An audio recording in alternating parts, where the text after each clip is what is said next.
প্রবাসী আয় বা রেমিটেন্স গত মাস আগস্টের ধারাবাহিকতা রয়েছে চলতি মাস সেপ্টেম্বরেও। চলতি মাসের 4 সপ্তাহের $2 বিলিয়ন অর্থাৎ $211 কোটি ছাড়িয়েছে রেমিটেন্স, যা বাংলাদেশি মুদ্রায় 25,357 কোটি টাকার বেশি। বাংলাদেশ ব্যাংকের প্রতিবেদন বলছে, চলতি মাসের প্রথম 28 দিনে $211,31,10,000 রেমিটেন্স পাঠিয়েছে প্রবাসী বাংলাদেশিরা, আর প্রতিদিন আসছে গড়ে $7,55,00,000। যদিও আলোচিত সময়ে কোনো রেমিটেন্স আসেনি 7 ব্যাংকের মাধ্যমে।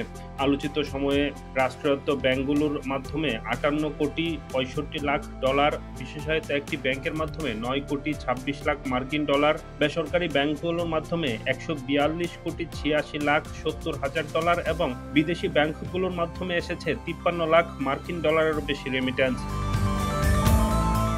কেন্দ্রীয় ব্যাংকের তথ্য মতে আগস্ট মাসে রেমিটেন্স এসেছিল $222 কোটি, যা তার আগের বছরের একই সময়ের চেয়ে $62 কোটি বেশি।